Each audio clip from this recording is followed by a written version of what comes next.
I collapse into my favorite leather armchair, kicking off my work boots and flexing my toes. The restoration of the Buchanan house consumed every minute of my day.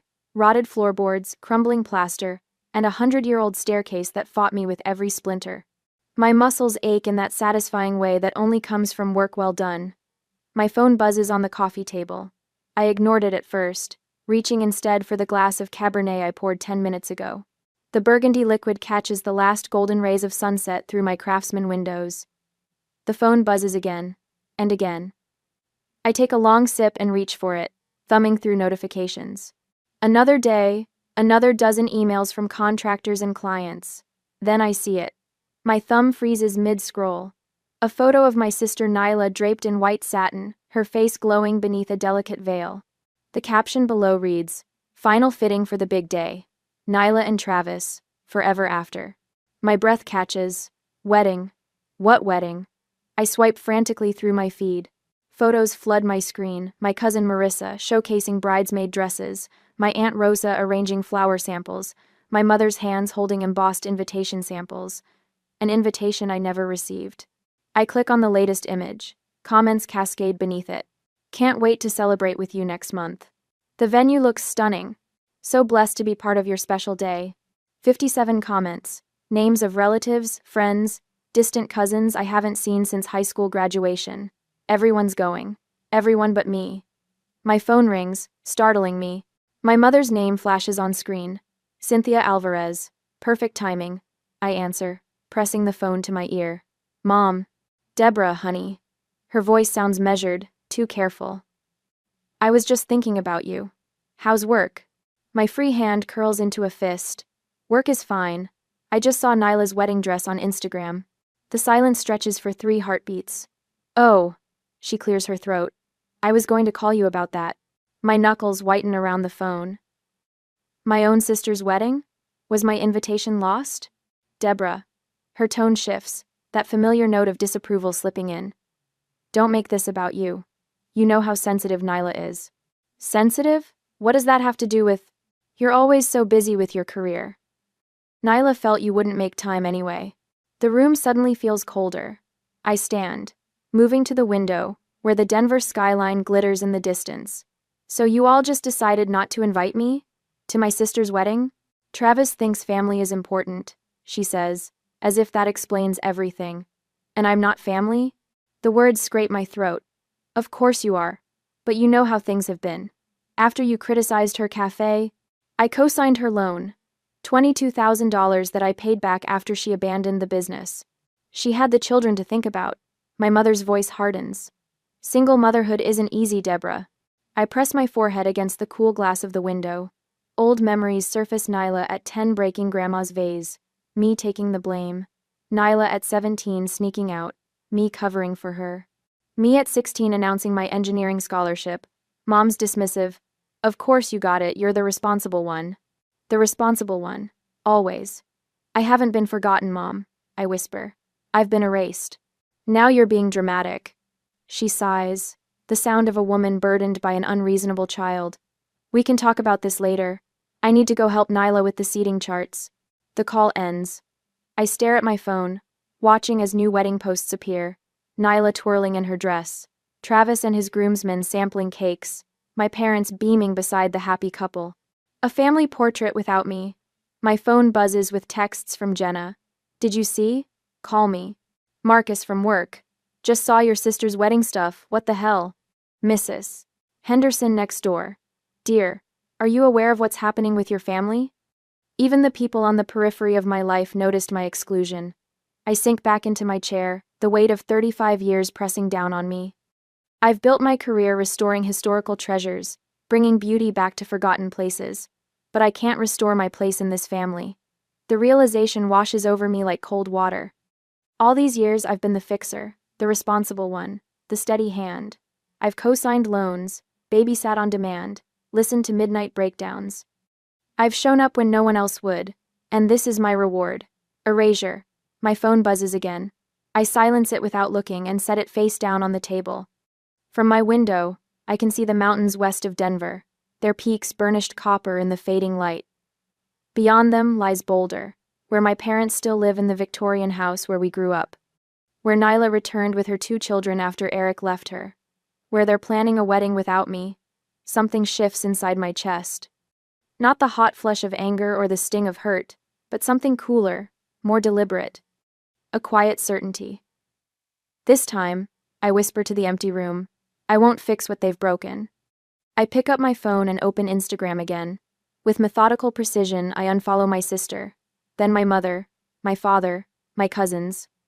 Each tap of my finger feels like setting down a burden I've carried too long. This is not an act of revenge, it's a decision, a boundary. The last golden light fades from my windows, plunging my living room into shadow. I don't move to turn on lamps. Instead, I sit in the gathering darkness, feeling lighter than I have in years. For the first time in my life, I'm not rushing to mend the family's broken pieces, and the silence that follows feels like freedom. My tires crunch over the gravel driveway of my parents' Victorian home in Boulder. The morning sun glints off the stained glass above the front door, casting fragments of ruby and amber across the porch. The house stands proud against the mountain backdrop, its gingerbread trim and sweeping eaves familiar as my own reflection. I grip the steering wheel until my knuckles blanch white. 3 days since discovering Nyla's wedding plans, 3 days of ignored calls from everyone except Mom, whose voicemails grow increasingly dramatic. Dad's hunched figure appears in the garage doorway. Hector Alvarez, perpetually hiding behind projects. Today it's his 1967 Mustang, the one he's been restoring since I was in high school. He straightens when he spots my car, wiping grease from his hands onto a rag that's seen better days. His eyes darted toward the house, then back to me. He doesn't wave. I kill the engine and step out into the June heat. Dad. Debbie. He nods, retreating deeper into the garage. Your mother's inside. Of course she is. And of course he won't stand beside her for this conversation. Some things never change. The screen door creaks as I enter. The house smells of cinnamon and coffee, Mom's version of emotional armor. She appears in the kitchen doorway, face arranged in careful concern. Deborah. I was just about to call you. Cynthia Alvarez, queen of convenient timing. Coffee? I made your favorite coffee cake. I don't want coffee. I remain standing in the entryway, hands in pockets. I want to know why I wasn't invited to Nyla's wedding. Mom's smile falters, then reforms. Oh, honey, it's complicated. You've been so busy with your career. Don't. The word slices through her excuse. That's not a reason. She busies herself with the coffee pot, buying seconds. Nyla was afraid you might not approve of Travis. You can be. Intimidating. Intimidating? Because I asked questions when she introduced him after 3 weeks of dating? He thinks family is important, Deborah. She sets 2 mugs on the counter with trembling hands. And you've always been so. Independent. The garage door opens. Dad shuffles in, eyes fixed on the hardwood floor. Don't make things harder than they already are, he mutters. Harder for whom? I ask, heat rising in my chest. For Nyla? For Travis? For you two, who's always made excuses for her. Mom's eyes well with practiced tears. That's not fair. Fair? The word explodes from me. Was it fair when I co-signed that business loan for her cafe? $22,000, Mom. That's what I paid back after she abandoned it 9 months later. She had the children to think about, Dad interjects, finally meeting my gaze. After Eric left. Eric left 4 years ago. The cafe fiasco was last year. I step closer to them both. I've been making those payments while she posts vacation photos from Sedona. Single motherhood isn't easy, Mom whispers, and Travis is her second chance. Dad's voice strengthens with this familiar defense. He has a good job in pharmaceutical sales. He can provide stability. So she found her meal ticket, and now I'm embarrassing? The pieces click into a sickening place. Did Travis say he doesn't want me there? Their silence confirms it. He thinks I don't care about my family. I laugh, the sound harsh against the homey kitchen backdrop. That's rich, coming from a man who's known her for 7 months? Please understand. Mom reaches for my arm. This wedding means everything to her. After the cafe. After Eric abandoned her with the children. Emma and Lucas deserve stability, Dad adds. Always the children as shields. 8-year-old Emma and 6-year-old Lucas, wheeled out as justification for every bad decision Nyla makes. And what about me? I ask quietly. What do I deserve after paying her debts? After babysitting every weekend she had a date? After listening to her cry about Eric at 2 in the morning for months? You're stronger, Mom says, as if it's a compliment. You've always been the responsible one. The responsible one. The family ATM. The free therapist. The emergency babysitter. Never the sister worth including. I turn toward the door, suddenly exhausted. The weight of their expectations, their manipulations, feels heavier than the timber beams I installed in the Buchanan house yesterday. Deborah, please. Mom follows me. We're family. Family. I pause at the door. Is that what we are? Dad steps forward. Where are you going? Away from here, I say simply. If Nyla wants a perfect wedding, she can have it without me. I leave them standing in the doorway, faces painted with confusion, as if they can't comprehend that this time I won't absorb the blow. 20 minutes later, I slide into a booth at Copper Kettle, the coffee shop where Jenna works. She spots me and brings over a latte without asking, sliding in opposite me. That bad, huh? Jenna's known me since college. She recognizes the aftermath of family confrontation on my face. Worse. I wrap my hands around the warm mug. Travis doesn't think I care about family. That's why I wasn't invited. Travis, she snorts. The guy who's known your sister for 5 minutes thinks he gets to decide who cares about family? Apparently. Jenna glances around, then pulls out her phone. Speaking of Travis. She slides it across the table. Kelly took these last night at Downtown Lounge. The photos show Travis, arm wrapped around a blonde woman who definitely isn't my sister. They're laughing, heads close together. In the last image, his lips press against her neck. My stomach tightens, not with surprise but with bitter confirmation. When was this taken? Last night, around 11. I push the phone back toward her. And what am I supposed to do with this information? Jenna blinks. Tell your sister? Tell your parents? Stop the wedding before she marries a cheater? The old me would have done exactly that, would have rushed to protect Nyla from herself, would have absorbed her rage when she inevitably shot the messenger. No. The word feels foreign but right. I'm not doing that. I'm not doing that. Deborah. This time, I'll let the truth expose itself. I sip my cooling latte. I'm not invited to the wedding, remember? It's not my place to interfere. Jenna studies me across the table. This isn't you. Maybe it should be. The realization settles in my chest, not with guilt but with certainty. I've spent my life fixing Nyla's messes. Look where that's gotten me. Excluded from her wedding. Jenna concedes. Exactly. I straighten my shoulders. So let Travis be Travis. Let Nyla make her choices. I'm done being the family safety net. And if she marries him? Then she marries him. The words should hurt more than they do. I can't rescue someone who doesn't want to be saved. For the first time in my life, I don't rush to prevent a disaster heading toward my family. The discomfort of inaction sits heavy in my stomach, but beneath it runs a current of something unfamiliar. Relief. I pour myself a glass of Cabernet and settle into my window seat, the Denver skyline glittering against the night. My phone sits face down on the coffee table, deliberately silent. 3 weeks have passed since I discovered my exclusion from Nyla's wedding, and today is the big day at the Ridgewood estate. The Ridgewood. Even the name drips with old money and exclusivity. According to Jenna's intel, Mom spent weeks arranging white roses and gold accents throughout the historic mansion. 150 guests. Local press covering the union of Travis Reed, prominent engineer, and my sister, the perpetual damsel. I take a slow sip, savoring the wine's complexity. For the 10th time today, I resist the urge to check social media. What good would it do? Instead, I reach for my dog-eared copy of Restoration Ethics in Historical Architecture. Work always centers me. But my phone buzzes, rattling against the wood. Then again, and again. Something in the persistent rhythm sets my teeth on edge. I set my book aside and pick up the phone. 27 notifications, all in the last 4 minutes. My thumb hovers over the screen. Part of me wants to shut it off completely, finish my wine in peace. But an old instinct, that responsible one reflex, makes me swipe. A video fills my screen. Shaky footage from Ridgewood's grand ballroom. White roses everywhere, just as Jenna described. Guests in formal wear clustered against the walls. And in the center, Nyla and Travis.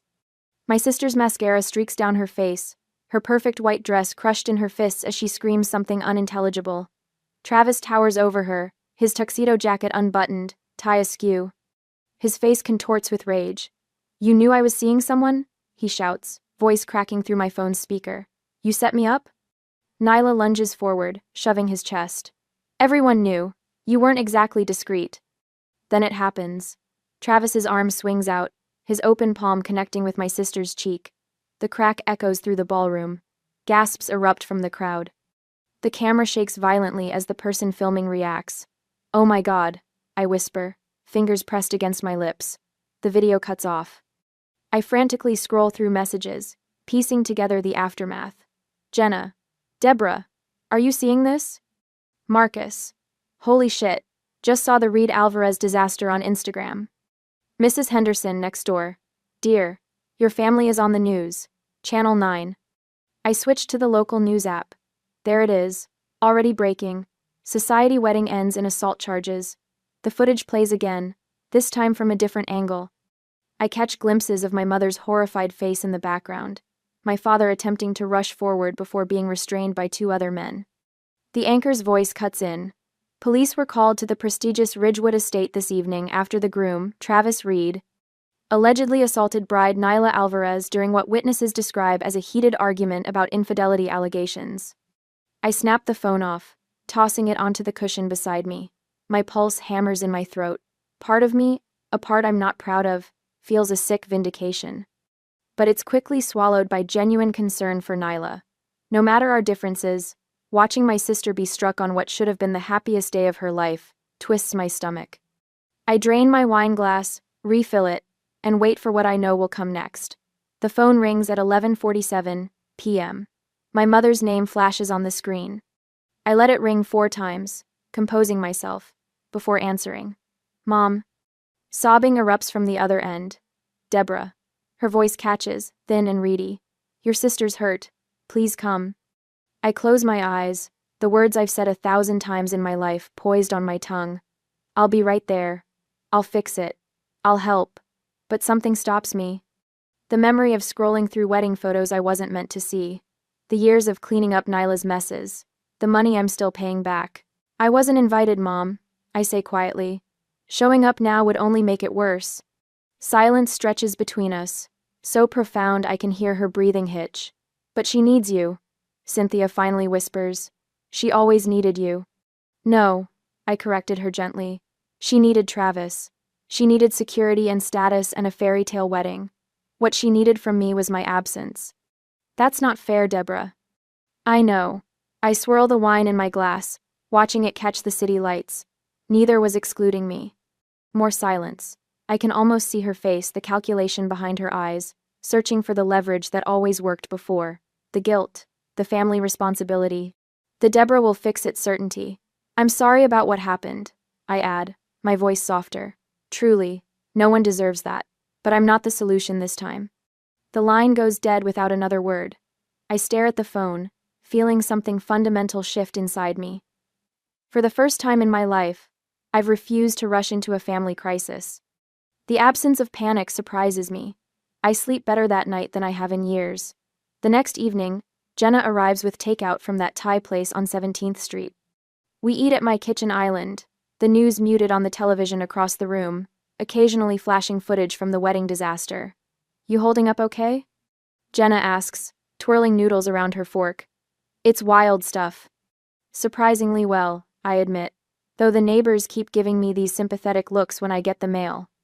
"Mrs. Henderson asked me if you needed anything when I was parking." I laugh. "Of course she did. She brought me banana bread this morning." The universal language of crisis comfort. Jenna grins, then grows serious. "Your mom call yet?" "Last night. I didn't go." Jenna's eyebrows shoot up. "Seriously? That's new." "Long overdue," I correct her. After dinner, Marcus texts to check in. Another unusual development in my normally quiet life. My colleague has become a surprising source of perspective. He understands being the family black sheep. "Saw more footage on the news. You okay?" He writes. "Better than expected." I reply. "Good. Some families only value you when they need something fixed. Trust me, I know." His words settle into me like the truth. I'm still thinking about them when a knock sounds at my front door just after 9. Through the peephole, I see my father, soaked from the sudden downpour, standing on my porch without an umbrella. Water streams from his silver hair down his weathered face. He looks 10 years older than when I saw him last. "Deborah," he calls, voice barely audible through the door. "Please, I need to talk to you." I lean my forehead against the cool wood, feeling the vibration of his knocking against my skin. "It's about the house," he adds, desperation cracking in his voice. "The bank is threatening foreclosure." My hand freezes on the doorknob. Foreclosure? My parents have owned that Victorian home for 35 years. Part of me wants to pretend I'm not home, to let him stand in the rain and feel what abandonment tastes like. But his slumped shoulders and rain-soaked appearance pull at something deep and ingrained. With a sigh, I turn the lock and open the door. "You have 10 minutes, I tell him, stepping aside. "And this better not be about Nyla." He steps in, rainwater pooling at his feet, and shakes his head. "It's worse than that," he says, pulling a thick manila envelope from inside his jacket. "Much worse." As I close the door behind him, a chill runs through me that has nothing to do with the rain. While he dries off, I fill the electric kettle. Some conversations require hot beverages. My hands tremble slightly as I pull 2 mugs from the cabinet, anticipating whatever new family crisis he's brought to my doorstep. When he emerges, he looks smaller somehow, diminished. He clutches a manila envelope, wrinkled and damp at the edges. "We've been using your money for something else," he says without preamble. The kettle whistles. I pour hot water over tea bags, buying myself time to process his words. "What money?" "The monthly checks. For the house. 4 years ago, my parents claimed they were struggling with their mortgage. I'd been sending $1,100 every month since then. For the mortgage," I say slowly. "That's what you told me." "Not exactly." He slides the envelope across my dining table. "It was for a loan. A home equity line of credit." I open the envelope, spreading the contents across the polished wood. Bank statements, loan documents, notices of pending foreclosure proceedings. My eyes catch the loan amount, $195,000. "You took out a HELOC?" He nods, eyes fixed on his hands. "For Nyla. After Eric left, the kids needed stability." I scan the paperwork, blood turning cold as I spot the co-signers, Cynthia Alvarez and Nyla Alvarez. "Dad, Nyla hasn't lived in that house for years. How could she co-sign?" "Your mother." He stops, swallows hard. "She told the bank Nyla was living with us." Understanding crashes down. So the money I've been sending was going toward the HELOC payments, not the original mortgage. I grab a calculator from my desk drawer, punching numbers with trembling fingers. 4 years, 12 months, $1,100 each month. $82,000. My voice sounds distant, as if someone else is speaking. "You've taken $82,000 from me under false pretenses." "Deborah, where did the money go?" I demand, slapping my palm against the table. A mug jumps, spilling tea across the statements. Neither of us moves to clean it up. Nyla's debts, the legal fees after Eric left, the down payment on her house. Travis had requirements about where they would live. I laugh, a harsh sound that surprises even me. Travis, the man who hit her at their wedding, that's who got my money? Dad doesn't answer, which is answer enough. I stand, moving to my office with mechanical precision, return with my phone and digital camera. Begin photographing every document. "What are you doing?" he asks. "Documenting fraud." The camera shutter clicks with satisfying finality. Bank fraud, specifically, falsifying residents' information on a loan application. "You can't." I absolutely can. I continue photographing, hands steady now. And I will. "It would destroy your mother. Nyla's kids." "Don't." I hold up one hand. "Don't you dare put this on me. I'm not the one who lied. I'm not the one who stole." His face crumples. "We never meant." "Yes, you did." I set the camera down, meeting his eyes directly. "You meant every bit of it. You just never expected to get caught." My phone buzzes. A text from Marcus, my colleague.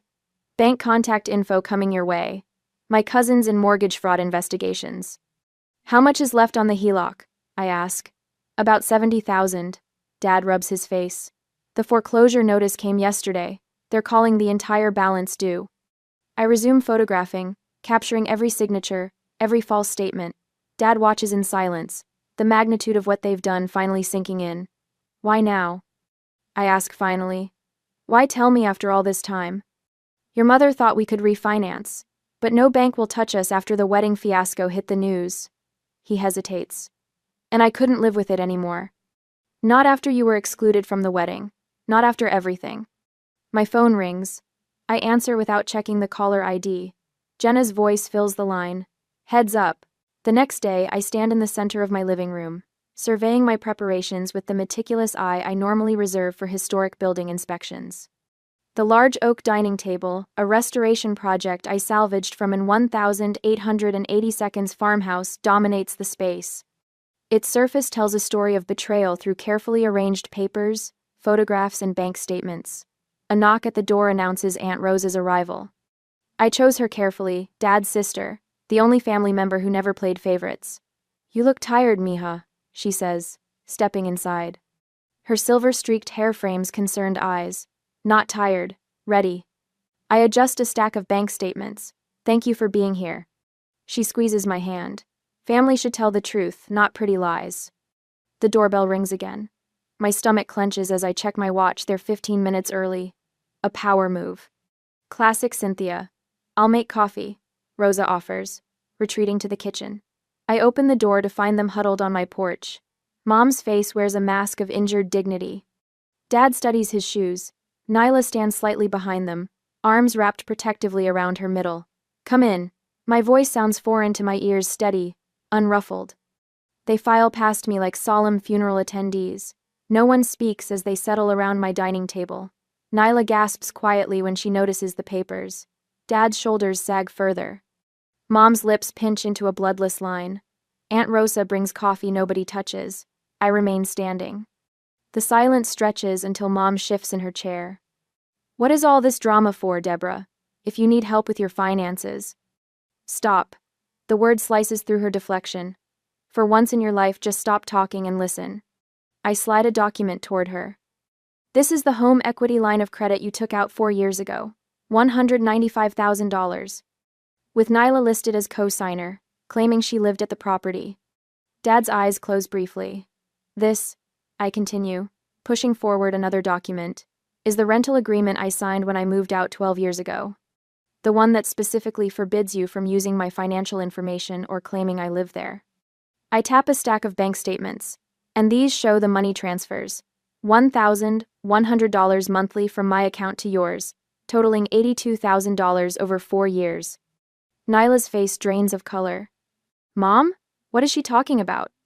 Our mother told me the house needed repairs, I explained, never taking my eyes off Cynthia. A new roof. Foundation work. That she and Dad were struggling to keep up with expenses in retirement. She asked for help. I agreed to send what I could each month. My fingers tremble slightly as I lay out the photographs. These are pictures from the bank lobby security camera. Mom depositing my checks directly into the HELOC payment account. Cynthia's chin lifts. I only did what I had to do to keep a roof over the kids' heads. You kept that roof with my money and my trust. The fury pulses behind my eyes, yet my voice remains level.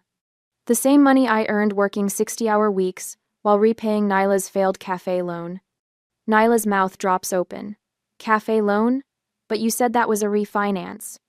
Your sister co-signed for your business. Aunt Rosa interjects quietly. When it failed, she paid back every penny. Dad finally speaks, voice rough with shame. Debbie, we never meant for it to go this far. Don't. I raise my hand. Intentions don't erase fraud. Fraud? Cynthia sputters. We're family. Family doesn't steal from each other, I counter. The family doesn't forge signatures on loan documents. Nyla stares at the papers, hands shaking. I didn't know, Deborah. Mom just said it was a refinance, that you approved everything. I believe her. Nyla was always the golden child, but never the mastermind. Cynthia sniffs. Well, what do you want? To send your parents to jail? To make your sister homeless with 2 children? Dad's head snaps up. That's enough, Sin. The sharpness in his tone startles us all. In 40 years of marriage, I've never heard him speak to her that way. Debbie has every right to be furious. His weathered hands spread flat on the table. If you want the house, We'll sign it over. The side lot can be sold to repay what we took. Cynthia falls silent, hands twisting in her lap. I look at my father, really look at him. The proud carpenter who taught me to restore instead of replace, to find value in damaged things. His eyes hold a mixture of shame and relief, the weight of secrets finally lifting. I don't want your house, I say. I just want this to end. Aunt Rosa takes a notebook from her purse. I've spoken with a friend at First American Title. We can do a quitclaim deed for the side lot today, transfer it directly to Deborah. We could sell it, Dad says. The Miller boy next door has been asking about it for years. I want to expand his garden. 2. Fine. My mother's voice is clipped. I don't need an apology, I tell them, surprised to discover it's true. I just need peace. The room falls quiet again, but the quality of silence has changed. No longer tense with unspoken accusations, but heavy with truth finally acknowledged. 2 weeks later, we met at a title company downtown. The attorney explains the documents with professional detachment. Dad signs first, then Mom. The pen hovers in her hand for a moment before she scrawls her name. I don't make speeches about forgiveness. I don't hurl accusations. I simply sign where indicated and accept copies of the paperwork. As we stand to leave, Dad touches my arm. I'm sorry, Debbie, his voice catches, for everything. I nod once, unable to find words that won't crack open my carefully maintained composure. Outside on the sidewalk, Nyla approaches hesitantly. I'll pay you back, she promises. Every cent. Take care of your kids, I tell her. Stand on your own feet. She nods, tears spilling. I will. I drive home alone, windows down, autumn air whipping through the car. My phone rings, Jenna checking in. It's done, I tell her. How do you feel? I consider the question. The anger still burns, but differently now. Not the hot flash of betrayal, but something controlled, useful. The kind of fire that forges rather than destroys. Like I've finally stopped carrying other people's weight. 3 days later, a certified check arrives from the sale of the side lot. I study the numbers, calculating what it will and won't cover what I've lost. Not everything, not nearly enough. But as I fold the check into my wallet, I realize I've gained something worth more. The power of truth, the strength of boundaries. The freedom of no longer being responsible for everyone else's happiness. For the first time in 35 years, the only life I have to fix is my own. Morning light spills across my kitchen counter in the gun-barrel home I've restored over the past year. The 3-bedroom ranch house sits on a corner lot with a view of the flatirons that still takes my breath away. I trace my finger along the freshly sanded oak countertop, remembering the splinters that once made it dangerous to touch. My phone vibrates against the granite island. I glance down, expecting another message from Balance Forward about tomorrow's financial abuse workshop. Instead, Nyla's name appears on my screen. Thank you for letting me make things right. The kids miss you. 1. I set down my coffee mug, feeling neither the sharp sting of anger nor the heavy weight of obligation that once accompanied her name, just calm awareness. Through mutual friends, I've heard snippets of Nyla's new life. 3 jobs, no handouts. Standing on her own feet for perhaps the first time since high school. Emma walks herself to school now. Lucas joined Little League without anyone forcing him. I type my response carefully. I'm free Saturday afternoon if you'd like to bring them by. Her reply comes instantly. Just me first. We need to talk. I added a condition without apology. 2 o'clock, I have plans at 4. The boundaries feel natural now, not selfish. Saturday arrives with a gentle rain that patters against the living room windows. When Nyla's compact sedan pulls into the driveway, I notice the missing hubcap, the small dent in the passenger door. No more luxury cars purchased with other people's credit. She stands on my porch, clutching a small wooden box, her knuckles white. Rain droplets cling to her hair, which hangs straight and uncolored for the first time since she was 12. You look different, I say, stepping aside to let her in. 3 jobs will do that. She attempts a smile, but her voice lacks the practiced charm she once wielded like a weapon. No time for highlights when you're cleaning office buildings at night. I lead her to the kitchen, where 2 mugs of tea steam on the island. No wine. No illusions of false intimacy. This is for you. She places the wooden box between us. Dad found it when they were clearing out the Victorian. I lift the hinged lid. Inside rests our grandfather's pocket watch, its gold case tarnished with age. The one meaningful heirloom neither of us received when he died. The one thing I'd wanted. How did you know? I ask, lifting it carefully. You mentioned it once, when we were teenagers. She watches as I wind it gently. The mechanism clicks, then begins to tick with surprising strength for something so long forgotten. Maybe time doesn't erase mistakes, I say, but it teaches you when to stop repeating them. We sit in silence as rain taps against the windows. Not uncomfortable, not forced, just two adults acknowledging truths too long buried. What did you do with the money? She finally asks. From the land sale? I meet her gaze directly. I didn't keep it, Mom said. I opened accounts for Emma and Lucas, college funds. Her eyes widened. After everything we did? After... I'm done rescuing adults, I say, feeling the rightness of these words. But kids, they still deserve a chance. When she leaves an hour later, we don't hug. We don't make promises about holiday gatherings or shared vacations. But something has shifted, like a bone finally set properly after years of painful misalignment. That evening, I sat alone on my porch swing, watching sunset paint the mountains gold. My journal rests open on my lap, today's entry simple but complete. The softest revenge is peace and quiet. No bitterness curls through my chest as I write these words. No burning need to make things even. Just calm certainty that I've found my way back to myself. In that stillness, I finally feel free.